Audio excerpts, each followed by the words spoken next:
Good day mga ka-farmers. 25 days after seeding guys, ito na yung palay ko.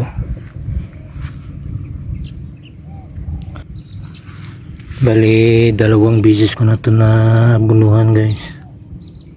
Ng complete triple 14 at saka 1620 urea.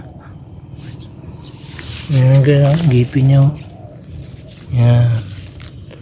Yan manipis. Maganda pag manipis guys. Ganito sana ako kanipis. Ito makapal na to. Ang kapal. Ang katamtaman lang sana yung nipis. Kasi pag manipis guys, malalaki yung bunga. 2 beses na rin ito na isprayan ng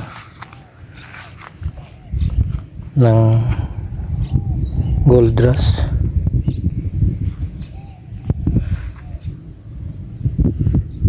Nag-spray ako kahapon ng nomis para sa damo. Dami kasing damo nito. Ito, daming damo.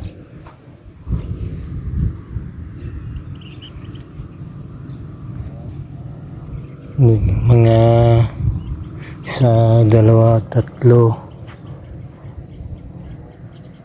5, 5 na kilang, 5 pinitak. Hindi yung may mga damo lang yan isprayan ko guys, hindi lahat.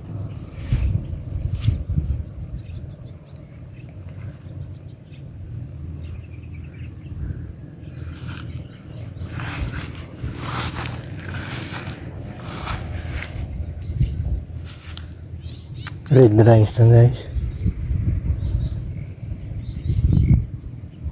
Mahal kasi yung red rice, 19 kilos. 19 pesos per kilo I mean. Pag ordinary, nasa lang, nasa 13, 14. Lugi masyado. Dito yung maraming damo.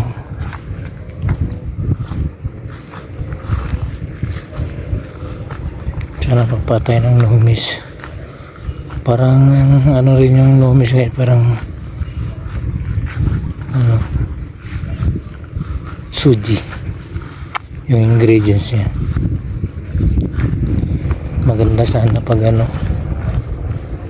lipat tanim. Walang budget yung guys, mayari.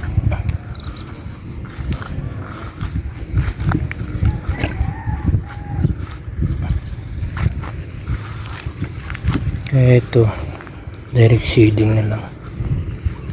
Pero okay naman daw guys. Direct seeding.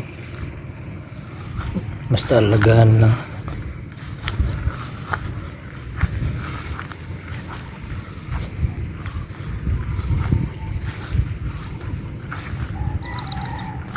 Direct seeding kasi guys, dapain yan.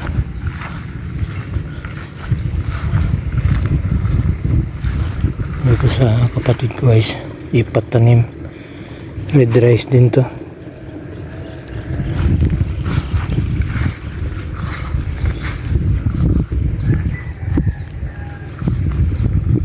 Mansot dito mansot.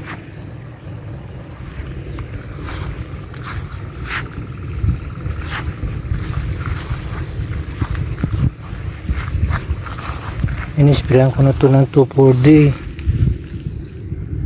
Tapos nagpalawap ako ng nomis. Ganyan yung epekto ng 2,4-D. Namumunti yung dahon. Mga bagong dahon.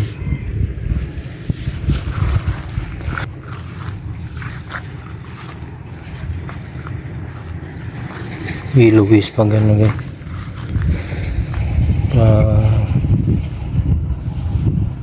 Tawag yan,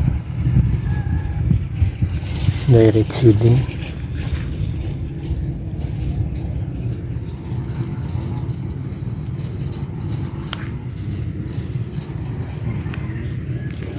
Okay guys, salamat sa panonood.